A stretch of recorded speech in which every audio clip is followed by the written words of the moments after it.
Agroforestry adalah sistem pengolahan lahan yang menggabungkan tanaman kehutanan seperti pohon dengan tanaman pertanian dan peternakan dalam satu unit lahan yang sama. Tujuan utama dari agroforestry adalah meningkatkan hasil produksi pertanian, memperbaiki kualitas lingkungan, serta menjaga keberlanjutan sumber daya alam. Kondisi umum pertanian lahan kering di Desa Liontolu, Kecamatan Raimanu, Kabupaten Belu. Pertaniannya termasuk dalam kategori lahan kering dengan karakteristik utama curah hujan rendah. Tanahnya dangkal dan miskin unsur hara. Petani masih tergantung pada pertanian tak ada air hujan. Produksi tanaman tidak stabil karena kekeringan. Di sini saya turun di dua lokasi di desa yang sama. Lokasinya terletak di Kabupaten Belu, Desa Liontolu, wilayah perbukitan rendah dengan kondisi iklim kering. Lokasi pertama, agroforestry diterapkan secara sederhana dengan menggabungkan tanaman hortikultur cabai rawit. Tanaman cabai rawit ditanam secara baris dalam sistem monokultur atau sebagian campuran, dan di antara tanaman cabai juga terlihat tanaman kubis dalam jumlah kecil menandakan adanya tumpeng sari terbatas, dan di pinggir-pinggir lahan tersebut ditanami pohon jati dan ada juga tambak ikan. Dan cara mereka menyiram tanaman ini menggunakan generator untuk menyedot air dari sungai menuju lahan, namun sungai ini bisa kering pada saat musim kemarau. Lokasi kedua yang saya amati juga berada di Desa Liontolu, namun sedikit berbeda dari lokasi pertama. Perbedaannya, lahan kedua ini menerapkan sistem agroforestry, yaitu kombinasi antara tanaman semusim hortikultur dan pohon-pohon tahunan. Tanaman utama cabai besar dibudidayakan secara intensif.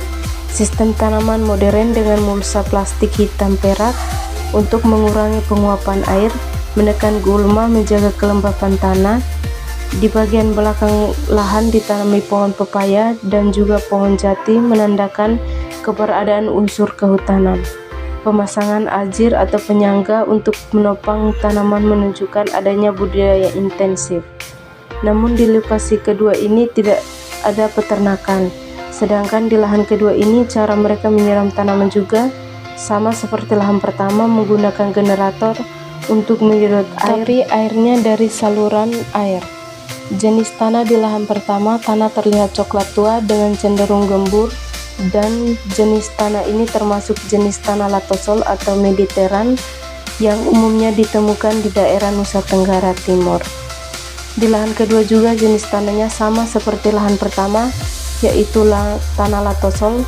Tanah latosol memiliki karakteristik yang kompleks dan cocok untuk beberapa jenis tanaman, tapi tidak untuk semua tanaman.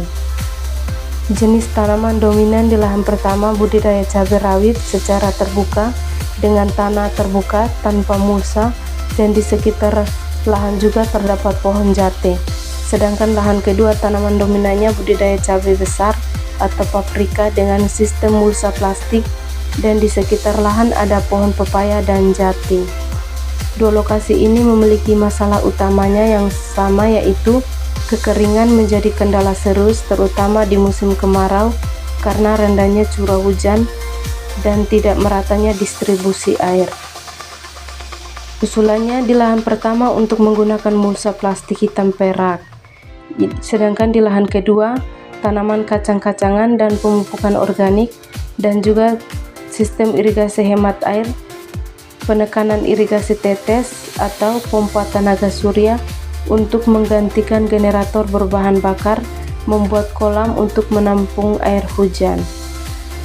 Penerapan agroforestry konservatif di lahan kering seperti di Desa Liontolu merupakan pendekatan yang sangat relevan dan bermanfaat dalam menjawab tantangan pertanian di wilayah beriklim kering, tanah miskin hara, serta sumber air terbatas.